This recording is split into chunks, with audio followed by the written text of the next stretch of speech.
नमस्कार, अपराध की दुनिया की सनसनीखेज वारदात लेकर आपके साथ मैं हूं सना खान।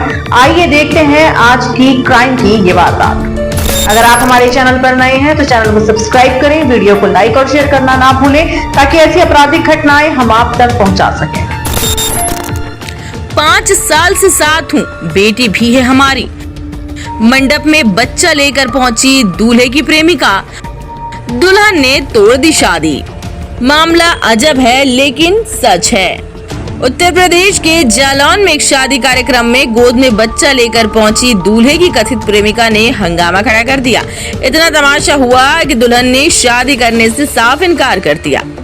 प्रेम किसी और से, फिर उसे धोखा देकर शादी किसी और से कर लेने के कई मामले सामने आते हैं। ऐसे में आखिरी मौके पर कभी शादियां टूट जाती हैं तो कभी बारात वापस चली जाती है। उत्तर प्रदेश के जालौन से एक ऐसा ही मामले सामने आया जहां 9 मई को शादी के तयशुदा टाइम में सारे इंतजाम करके लड़की पक्ष बारात आने की प्रतीक्षा कर रहे थे। बारात आई और जयमाला भी हुई। शादी की रस्में जारी थी। इसी दौरान लड़के की कथित प्रेमिका अपने छोटे बच्चे को लेकर मैरिज हॉल में पहुंच गई और शादी रुकवा दी। मामला जालौन के कोंजनगर के होटल आशीर्वाद का है, जहां कोंजनगर निवासी प्रभाकर पुत्र शंभू सुहाने की शादी का कार्यक्रम चल रहा था। शादी की रस्में जारी थी कि अचानक ग्राम घुसिया की रहने वाली नेहा प्रजापति नाम की महिला एक छोटे बच्चे को गोद में लेकर वहां पहुंची और प्रभाकर पर धोखा देने का आरोप लगाने लगी। महिला का कहना था कि प्रभाकर पहले ही उससे शादी कर चुका है और दोनों का एक बेटा भी है, लेकिन अब वह दूसरी शादी कर रहा है जो सरासर धोखा है।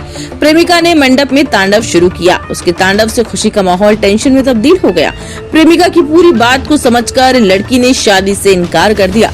वर पक्ष के लोगों के द्वारा उन्हें बताया गया कि शादी नहीं हो सकती और शादी कैंसिल कर दी गई है। उसके बाद लड़की पक्ष वालों ने दहेज की मांग को लेकर शादी कैंसिल करने की एफआईआर थाने में दर्ज करवा दी।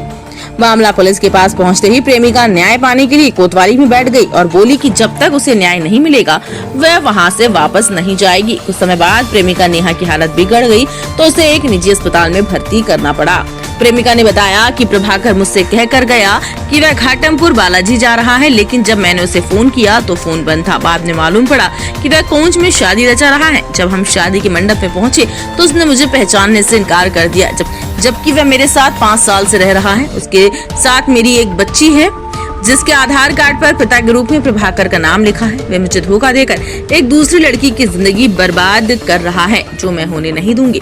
वहीं लड़की के ताऊ ने बताया कि शादी 10 लाख रुपए में तय हुई, फिर भी लड़के ने कार की मांग की। अब हमें अपनी बेटी की शादी उससे नहीं करनी, वह मेरे शादी का खर्च मुझे दे दे। इधर कोंच सीईओ परमेश्वर प्रसाद ने फोन पर जानकारी दी कि लड़की नेहा ने अभी कोई प्रार्थना पत्र नहीं दिया, लेकिन कोतवाली कोंच में एक प्रार्थना पत्र दिया है जिसमें उसने लिखा है कि प्रभाकर गुप्ता को 2 दिन का समय दिया है कि वह मुझसे कोर्ट मैरिज करे।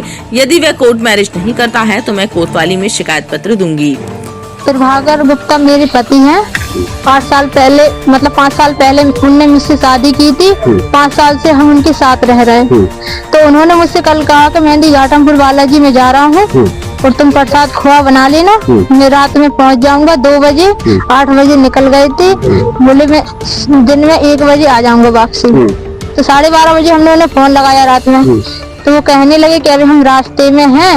हमने गाने की आवाज आई, हम गाने की आवाज आ रही, बोले वो तो ऐसी आ ही रही हैगी और हम रास्ते में 2 बजे पहुंचेंगे। बाकी बात फिर जब हम सुबह जगह हमने प्रसाद बना के पूजा की, बालाजी से हमने अर्जी लगाई। इनका फोन 12:30 के बाद स्विच ऑफ हो गया। फोन स्विच ऑफ हो गया। बालाजी से मैंने अर्जी लगाई कि हे मेहंदी घाटमपुर बालाजी, अगर आप सच्चे हो तो आज हमारी अर्जी स्वीकार करना कि प्रभाकर जहाँ भी हो हमें पता लग जाए। बस हम पूजा में हमने ध्यान किया, उसके बाद हमें एकदम से अजीब से महसूस हुआ कि उनकी शादी हो रही। उसी टाइम हमने बच्चों को आटा रख दिया मार के, एक ही रोटी बच्चों को देके तुरंत मैं गई। कहाँ गई आप? लॉज कौन सी?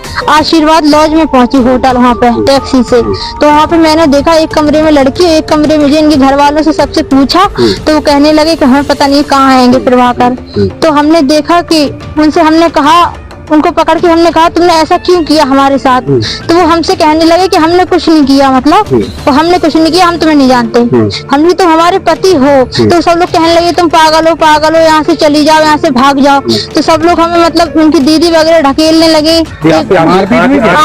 आँख में मतलब मारने लगे। किसने मारा आपको? उनकी दीदी ने मारा, मतलब मारने लगे हमें, बस भगाने लगे, फिर कहने लगे भाग जाओ। तो लड़की वाले थे, लड़की वालों ने मुझे बचाया। लड़की वाले कहने लगे क्या बात है बेटा हमें बताओ। तो हम चिल्लाने लगे, रोने लगे, तो वो कहने लगे हम तुम्हें मारेंगे नहीं, हम हमें बता दो। गाड़ी में बैठा के उनने आराम से हमसे बात पूछी, बताई, फिर हमें भी यहाँ पे चौकी कोतवाली ले आए।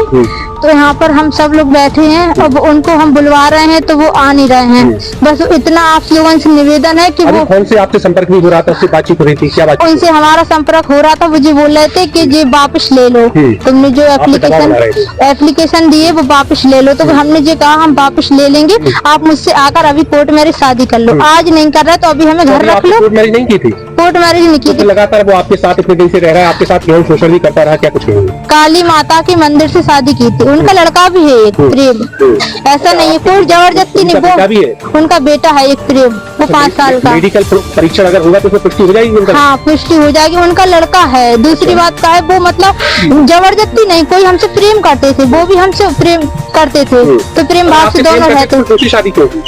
अब ये तो हम उनसे पूछेंगे बात कि क्यों की उन्होंने दो महिलाओं की जिंदगी बर्बाद की, इस पे क्या कहेंगे? जो इसमें ये कहेंगे उन्होंने जो गलत किया, उन्हें पहले हमें बता देना चाहिए था। नहीं करते वो शादी। चाहिए आपको प्रशासन द्वारा क्या न्याय की आशा मिली है?